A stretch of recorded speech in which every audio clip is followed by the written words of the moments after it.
Gurge from Lord Gore, and you're listening to FANTASM Podcast. FANTASM.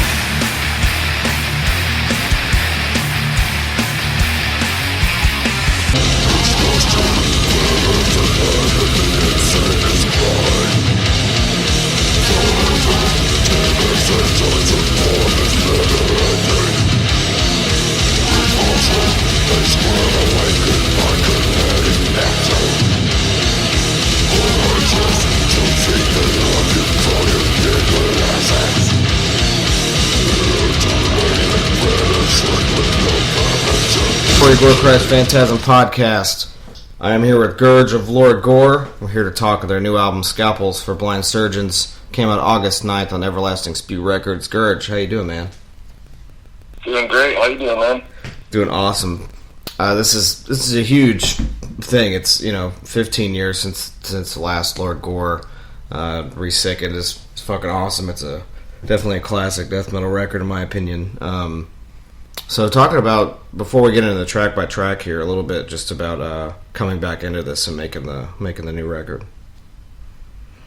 Well, what happened was I just moved back to Portland, and so we were talking about just doing a reunion show just to kind of wrap up the band, because right. I don't know, we were looking at sort of ending it. So, but then it was the Famine Fest that we played, and we had such a good response, and it just felt so good to be playing again that we were like, fuck it, let's write some more songs, start playing some shows, and practicing. Oh yeah. Just kind of rolled from there. And you guys started jamming, and you came out with this sick ass fucking record.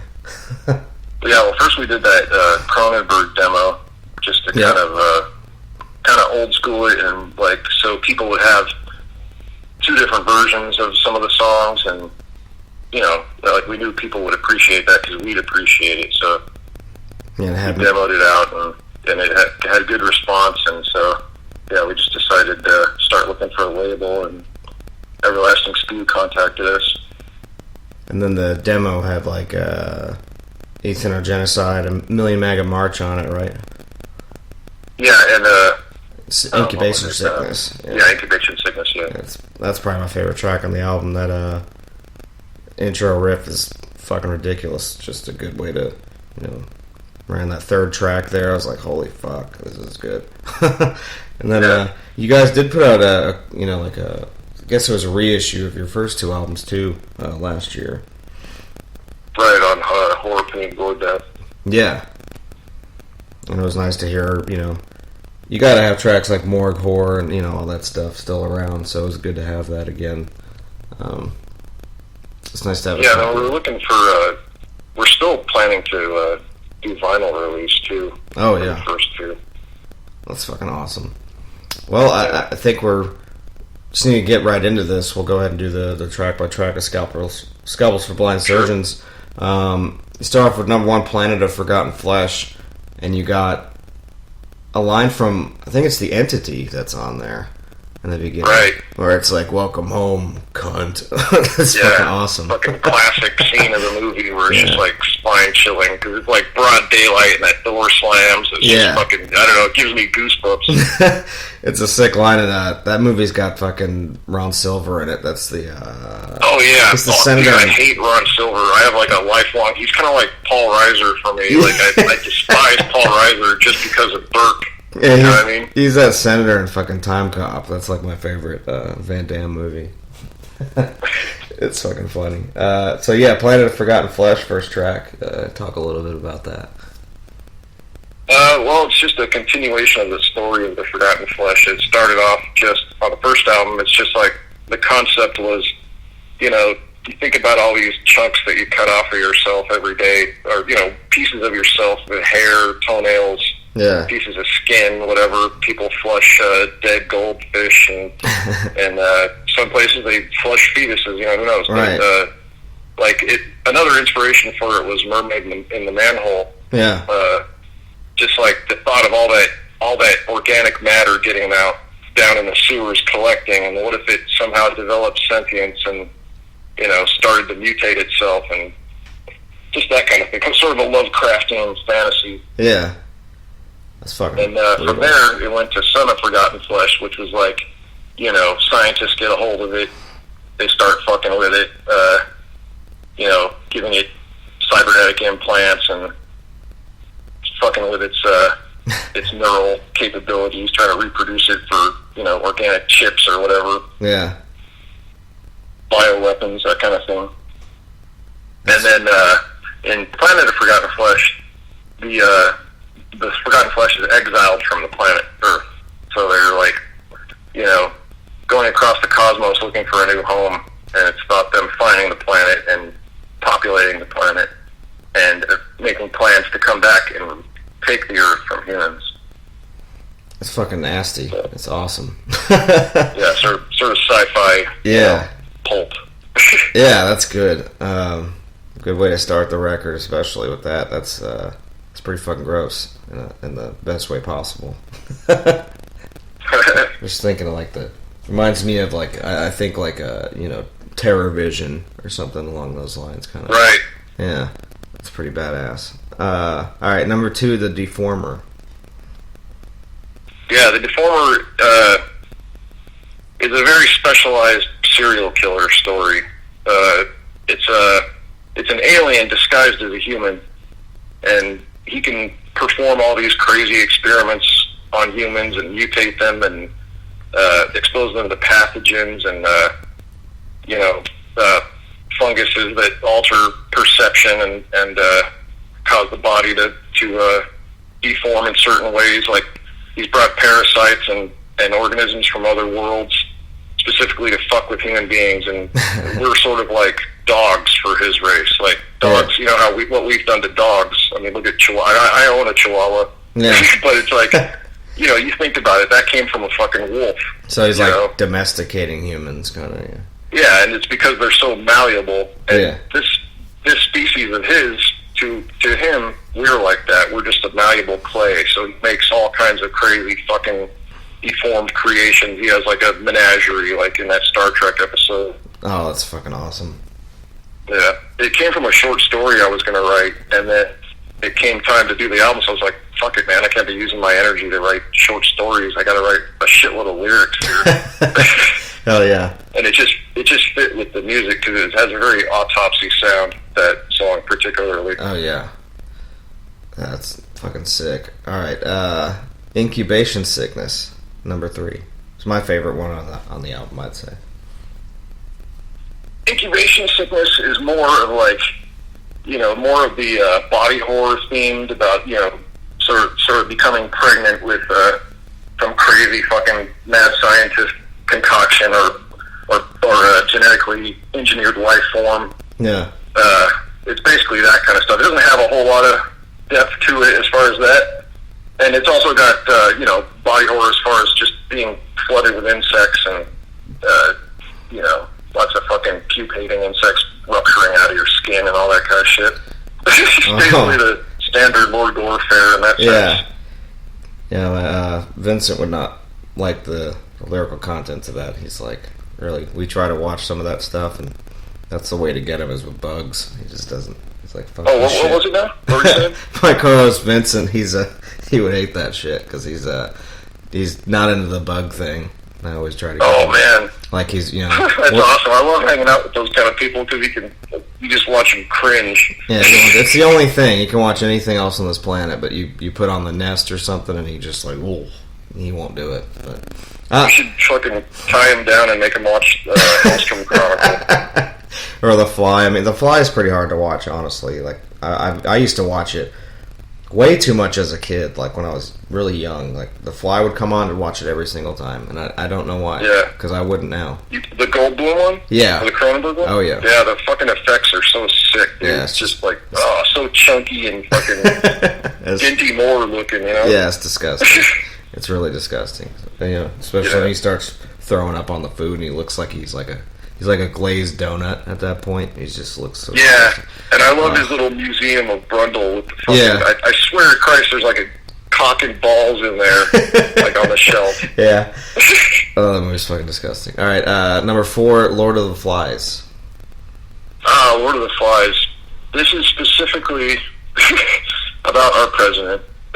Awesome. I have a deep, consuming, loathing hatred of this administration. Oh yeah. And I hate to get political at all, but this was my spot to do it on the album because, you know, the other guys in the band don't necessarily they didn't necessarily want me to do that kind of thing, but I had to get out my anger towards this administration in some way. Yeah. And that's what it's about. It's Lord of the Flies, not as in the book, right? As in he just spews shit everywhere and attracts flies, and that's what I think of his followers as. Oh, that's amazing. Right there with you. I hate to be so blunt, but it just, man, it's the active fucking destruction of the environment, you know, and just it's fucking nuts right now. No, he's a penis, that's for sure. Yeah. Which we've had, you know, there's been a lot of albums that come out you wouldn't expect that has been about it. You know, people from other countries too, like you know, John from Cancer had a song about him, and you know, got a discussion about it. You know, a lot of people. So I think it's a good thing. The metal world has always been about overthrowing, and you know, even though we're Gore fans and we're sing about brutal shit, you know, we still have an opinion about where our country should be, and you know, I think he's... The way I look at it is, like, there are some people in bands who have views that I don't share at all, and sometimes I'm just like, oh, fuck that, you know, but then I still love the music. Right. So I've never turned my nose up at good music because I disagreed with the views of the people making it, because you grow up, you know, when you grow up and you're a little kid and you go to church all the time, if you had to do that, you know, you gravitate towards this darker music, and it's like a taboo sort of, you know, you're like, oh, I'm getting away with something, whatever. And I just learned early on to just, like, you know, I wasn't a Satanist, obviously. I wasn't even Christian, really. I was just going to church, but I was a kid, you know. But it's like you just learn to love the music for what it is, regardless of what the people who are making it. Sure. I mean, unless we're talking, like, you know, some severe fucking fucked up shit going on, like, I don't know, child molestation ring comes up or something in someone's past. Right. But even then, the music was made at that time, you know. Like, it's a zeitgeist thing. It's like, I don't know, I just, there's not much that I won't listen to based on morality or whatever. I think a lot of people try to dictate what people want to, you know, listen to, and I think it's, you know, it's definitely a moral standpoint. You don't want to support certain groups of people that can make music, but at the same time, if you like the music, you shouldn't feel guilty about that, you know. You're going around wearing their T-shirts. If you're wearing their T-shirts, if you're, you know, doing that whole thing, that's on your own discretion, and people are going to do what they want, you know, to you know, kind of remind you of what they think of it. But there's nothing wrong with you popping in a CD or going online and listening to something, even if it is something you don't necessarily support. You know, music's music to me. But a lot of things now are very intolerant of anything, and a lot of places try to tell people, if you listen to this, then you're automatically a supporter of this, which isn't necessarily true, because it's like, you know, I'm a huge Megadeth fan. Do I support Dave Mustaine's personal views? No, I don't. I used to, but he's changed a lot with his political views and stuff. I don't support it, but I still love Megadeth, and that has no bearing on his music. So, you know, I don't give a fuck. Well, I was talking to a friend the other day. It's like, it's crazy how fast thought is evolving. Like, we're both huge Clint Eastwood fans, and we were talking about how we both would acknowledge that there are, you know, many instances where he showcases rape or engages in rape, and it's like you don't even give it a second thought, or you never used to give it a second thought. You're just like, oh, that Clint Eastwood, you know, he's kind of quirky, whatever. Yeah. And but nowadays, like, people are thinking about everything so differently. It's just, you know, it's the speed at which thought is evolving is almost equal to that of our technology. Yeah, and people receive information so much faster now than they used to, and then they don't even have time to form an opinion because people are online with their immediate reactions and opinions. which isn't good, because usually your first opinion and reaction is before you actually think about it. So that's what most people are putting, they're projecting on the internet, is their automatic response to something, not let me sit here and really think about this response, so it becomes an immediate intolerance, and then people feel, they feel like they have to agree, otherwise they're going to be, banished from their friend circles, or they're going to be treated, like shit. Like Black Mirror shit. Yeah, so it's a really strange world we live in, so that's why I just live with the old school stuff. I like a lot of older music now, and it's hard for me to get into newer stuff, unless it's a band I've already been listening to. I try to get into new stuff all the time, but stuff like this, like Lord Gore and just horror movies, stay in this realm and everything's safe anyway. Like, you can't fuck with us here. So, number 5, Dadaskeg, if I'm saying that correctly. Yeah, Dadaskeg, it's Scandinavian for Deathbeard. And I was just going to call it Deathbeard, but then I got some pushback from the bandmates, and I was like, yeah, it might be a little kooky. All right. But anyway, he's sort of he's a fictitious Viking lich lord brought back by Odin to take vengeance upon former warlords who turned Christian. That's amazing. And it's just sort of another pulpy, sort of comic booky, Lovecraftian sort of deal. Love it. And he's got his face, he's sort of like Davy Jones, not intentionally, but his face is made out of lamprey eels. Oh, wow. Yeah. And he's got like a massive double-headed warhammer that's made out of all the souls he's taken, and it's got each hammer head is a face with teeth coming out of it, and the face is actually that tricephalos image from the back of the new album. Yeah, okay. That's like one of the faces of the hammer. God, that's sick. Yeah, so yeah, you guys need to just. I got into a little bit of storytelling on that one. Yeah, so I would love to have like a comic book of this fucking album. It'd be ridiculous, especially. Oh yeah, that'd be sweet. Yeah. Let's see, Spare Parts, number 6. Yeah, Spare Parts. Are you familiar with the movie called Star Chaser: The Legend of Orin? I don't think so. I want to say I've seen that, but I don't know if I did. It's an animated movie from the 80s, a sci-fi movie. It's like a total Star Wars ripoff, but the animation is really sweet, and the voice acting is pretty good, and there's like these mandroid creatures that live in the wasteland, and there's the fucking overlord dude who is like controlling this area. Like he is telling his robots to fucking use them for target practice, and they live out there, and they every time someone gets killed, they're like, I want his teeth, I want his eyes, and it's sort of based on that, and then added to that, biomech parts that they find or whatever. There's scavengers for anything that they can complete their form with. That's fucking awesome. Let's see. I'll have to check that out. Is it on anything? Like, I have it on DVD. I don't think it ever made it past DVD, like a lot of those great animated movies from the 80s. That's called Star Chaser? Yeah. I'll have to check that out. It sounds pretty brutal. Yeah. Number 7, The Crawling. This premiered on Decibel, I think. You guys have like a... Yeah, The Crawling, this is like just basically like an insect fanboys jizz fest, for me. Like I mentioned Hellstrom Chronicle earlier, that's one of my favorite films. Yeah. This like mad scientist, like doctors talking about how insects are going to inherit the earth, and we're, basically because of how they outnumber us and outweigh us, and are infinitely adaptable and suited for their purpose. And it's just a sick fucking movie. I picked up the Criterion Blu-ray recently, and it's pretty good. Nice. But yeah, it's basically just a jizz fest for bugs.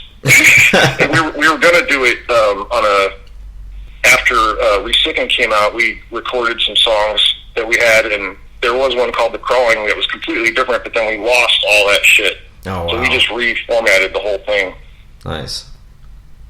Yeah. Yeah, it's good shit. And whoever doesn't already have the album, you can go on decibel.com and listen to it on there streaming. Number 8, Million Maggot March. Billy Meg March is yet another. I have too many Bug songs, but some people dig that. I'm sure there's like an entomologist who's into that somewhere. But yeah, it's basically just about using maggots as a fucking like torture device and humans as gestation devices and that sort of typical thing. That's fucking awesome. Typical for us, I guess. Yeah. You know, more of the human botfly body horror. Oof. But mostly it was just the title was really catchy. Yeah. And the riff at the beginning is very kind of wormy, so I was like, oh, that's fucking perfect. It is kind of wormy. That's actually pretty good. Yeah. Number 9, Reborn in the Blood of My Enemies. It's a good one. Yeah, this is another sort of like a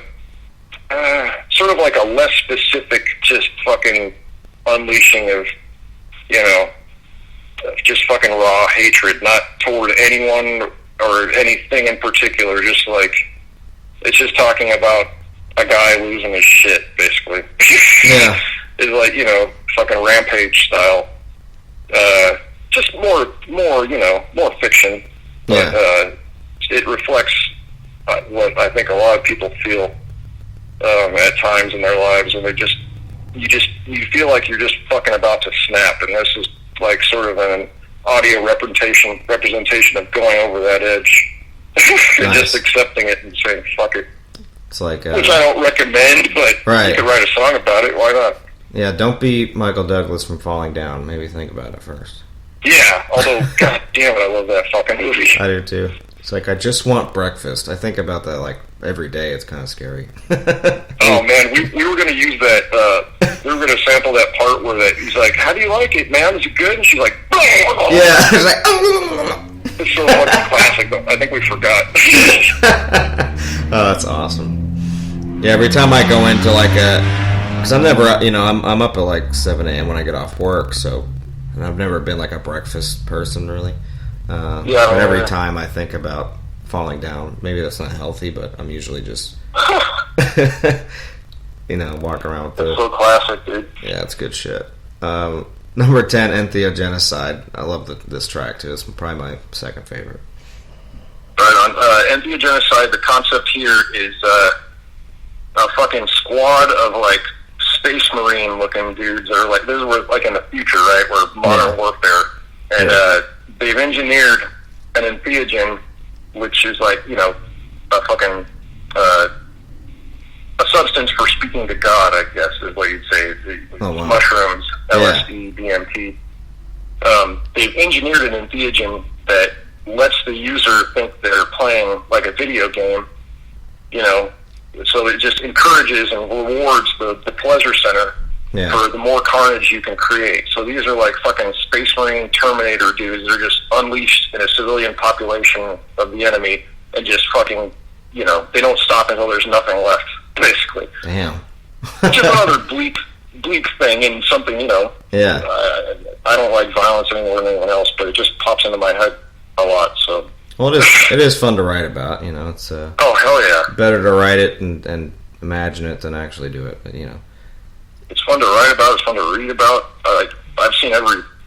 I mean, this is. I don't know. This might paint me in a strange light, but I have a huge thing for prison movies and prison books and true crime books and. No, that shit's interesting, man. It's, you know, to read about the degradation of society. It's pretty interesting stuff, you know. Yeah, you can't help but be fascinated. It's the serial killer stuff and, you know, all that's, you know, very fascinating. Yeah.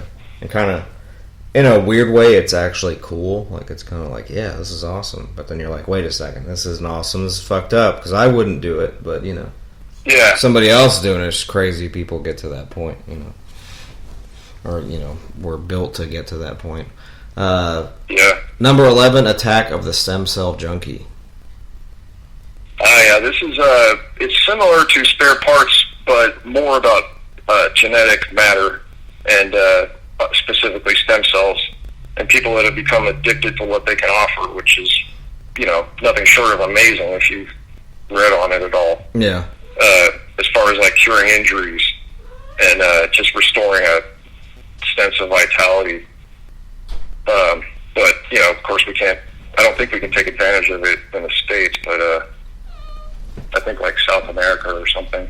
Right. I don't know that much about it, but the song aspect of it is just based on that, simply. Basically like an organic drug that, you know, we can't really attain unless we go through certain channels or if we have certain connections or certain amounts of wealth. Yeah. When I first heard the title, it reminded me of From Beyond, where oh, right on. What's his name? Jeffrey Combs' character.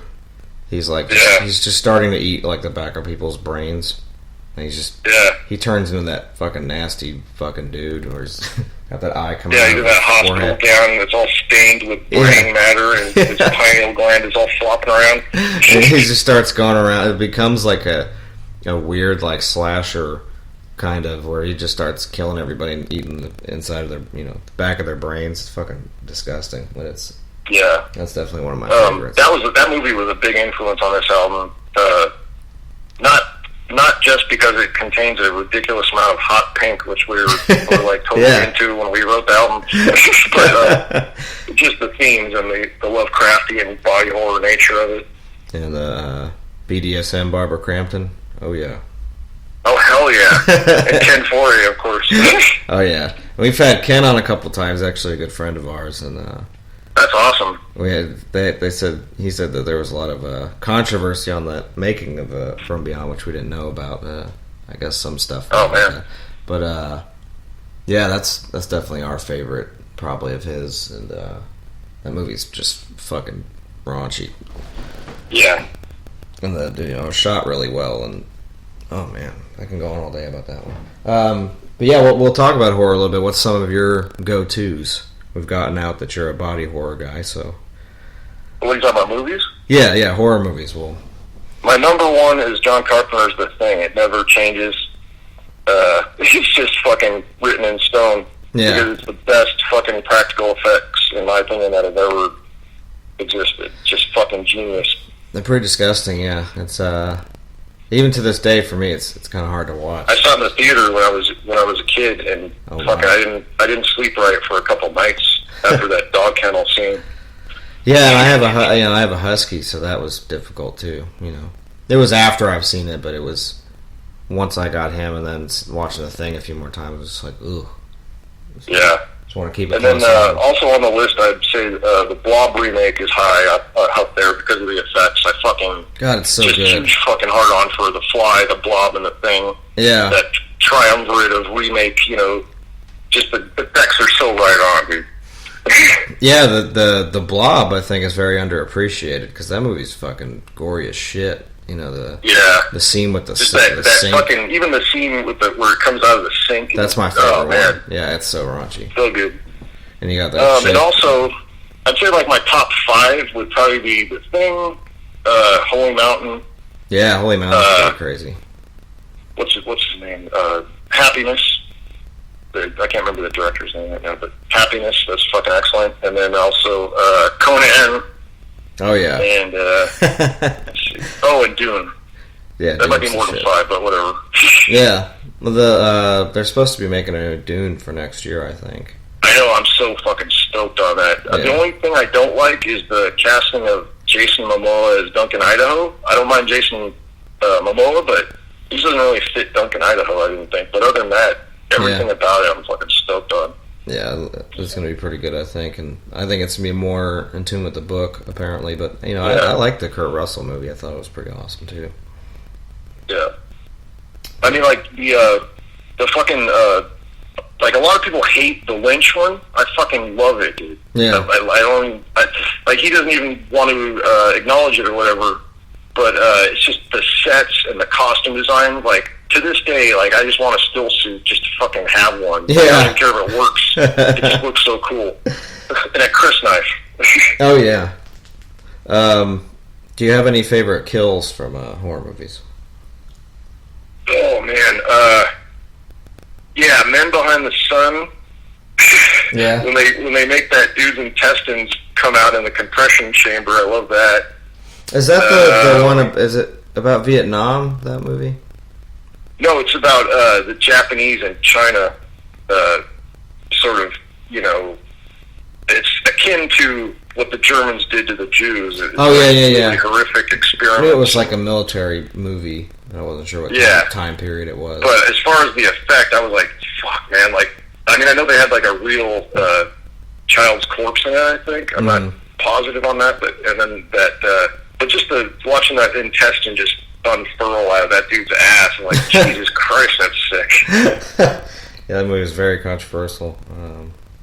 And then, like, I would say, like, the things that have affected me the most that I've seen is on the first traces of death, that pig that they're torturing, and they keep, like, fucking burning it with a torch, and then they'll stop and offer it water, and that fucked with me, because I saw that, you know, I was watching Faces of Death, like, when I was a little kid. My mom would just let me wreck whatever the fuck I wanted. Yeah, mine too, yeah. Yeah, so it's like, that really fucked me up. And then another thing was that 3 dudes, 1 hammer or screwdriver, whatever, in Russia. Oh, shit. Jesus Christ, man. That kind of shit, but I try not to watch as much of that shit lately, because it's just, you know, it just fucks with my happiness. Yeah, so you were on the real shit. Yeah. But from like horror movies, like the, you know, practical stuff. I still have a copy of Death File Black on VHS, though. That's pretty fucking... There's a scene with a harlequin baby in there where there's this village in Southeast Asia, and they're carrying around this little harlequin baby, you know? It's like, it looks like sort of like a lizard baby. Mm-hmm.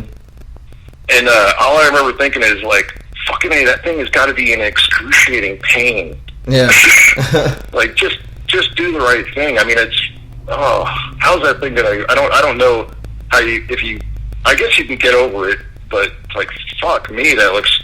Just seeing that video when you're a kid is like, damn. Yeah. I mean, I guess I wasn't a kid, I was like 19, but, yeah. Still fuck with you. You're a developing mind. I think one of my favorites, it's a cheesy one, but, from Dream Warrior, where he has the dude and he, like, throws him out the window, but he's being hung by his own fucking, like, veins and shit. He kind of does, like, a puppet master. Oh, yeah. That thing's fucking brutal. I don't know why it fucked with me. I always just imagine the feeling of being Yeah, those hung. movies used to fuck with me a bit. Yeah. Because you fuck with people's sleep, and that is scary. Yeah, because I used to not sleep when I was younger anyway. You know, I'd be up all night watching movies, so, like, the thought of, after watching those, kind of going to sleep freaked me out a little bit. Yeah, I mean, it's like, if someone's going to stab you, you got a chance to fight back, but they wait till you go to sleep, that's fucked up. Yeah, don't fuck with my sleep, man. You kind of have to, like, lucid dream and kind of, like, you know, get control of your, you know, dream self, and that's kind of hard to do. Yeah. But yeah, like in Dream Warrior. Yeah. I was fucking the blonde chick. I haven't seen it in years, but the one that gets smashed to the TV. Possibly. It's been probably over 20 years. It's like, welcome to prime time, bitch. And fucking... Yeah, I remember that one. But I remember the giant head worm version of him. Yeah, and then there's one with that druggy chick, and he turns his hands into needles. That's pretty gross, too. Oh, yeah. It's just gross.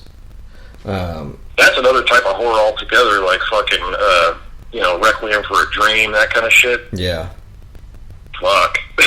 That movie's fucked up. Darren Aronofsky. Hell yeah. That's a movie I'll never watch again. Me neither. Like, I liked it. It was good. It was effective because I'll never watch it again. That's how I know how powerful it was, yeah. Yeah, that was, it's one of the few movies where after you watch it, you're just kind of like, wow, I don't really think I ever needed to see that. But I saw it, you know, like a fucking Serbian film. I had to actually call a couple friends after I watched that. I still haven't seen that because I heard, like, what its deal is, and I'm like, fuck, man, I don't know if I even want to see it now. Yeah, generally a retired porn star or some new director guy that's trying to come up with this new artistic, like, concept to make a film hires him, and he kind of has, like, it's so weird, he kind of has questionable thoughts about it, and then they end up, like, drugging him with, like, all these fucking tranquilizers and shit, and then he ends up just doing it anyway against his will, and it gets really, really fucked up. Like, as the movie goes on, it gets worse and more weird. and more like just gross and gory, and if you like gore, it's worth watching. But I'll never watch it again. I have no reason to, except for showing my friends so I can see their reactions. Which I've done that a couple times, where it's like, we're gonna watch Serbian film today, and then that's kind of how I feel about like Solo. Like I saw it. Solo's just about, it's on that level of disgusting. Yeah, and just wrong. There's nobody shitting in a bucket and eating their own shit, but there's it's at that level of cringe a little bit. Right. Because you gotta have once in a while just a disturbing movie night where you gotta watch shit that really just fucks with you. You know what I saw recently that fucking blew me away? I mean, it's not like the best thing I've ever seen or anything, but I had a much more positive reaction to it than a lot of people I've talked to. Midsummer. Yeah, I've heard good things about it.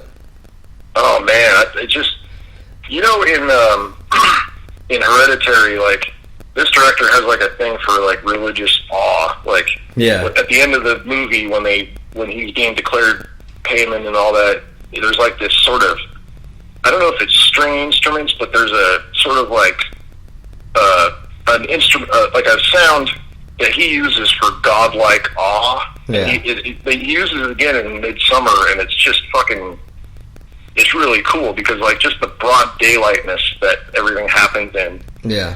And it's so fucking surreal, and I recommend being on hallucinogens when we see it too. It's got next level fucking little effects happening in it. Yeah.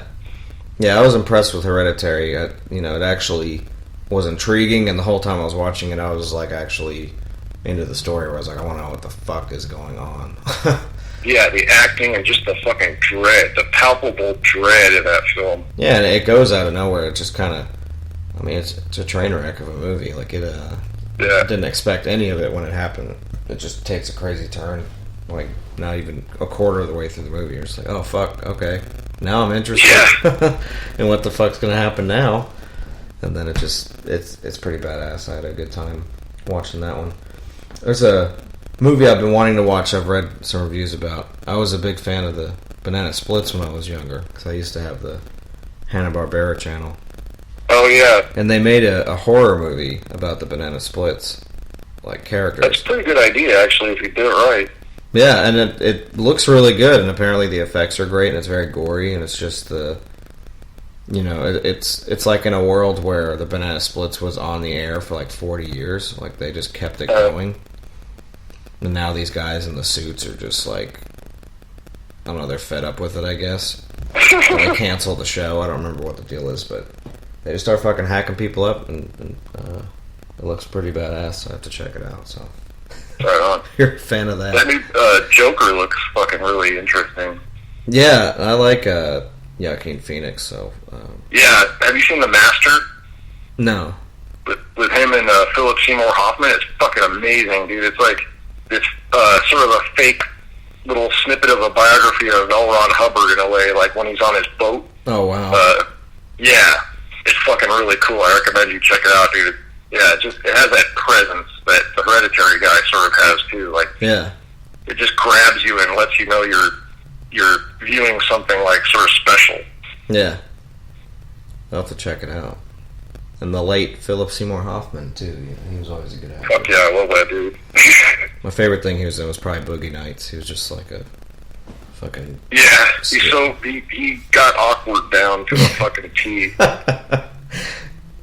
Yeah, I don't know why his parts always made me feel really uncomfortable, but like I think like in like 50 years or 100 years or whatever, he's going to be remembered as like, unfortunately, probably like a early incel hero of sorts, right? Just because of the roles that he played.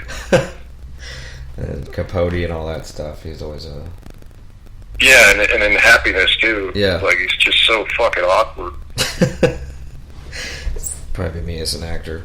Which I've acted a couple times. It wasn't too bad. But that dude has had a special talent for that. Yeah, for sure.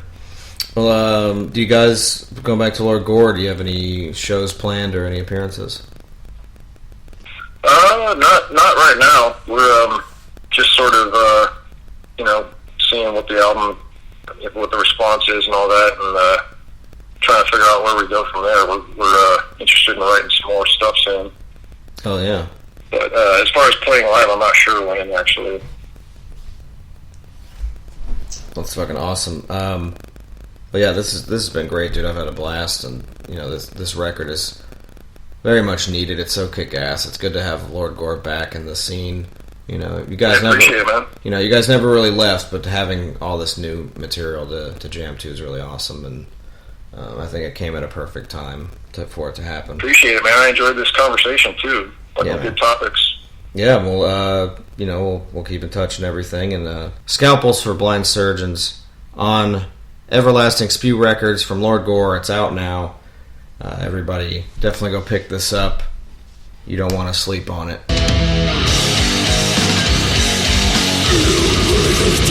Control,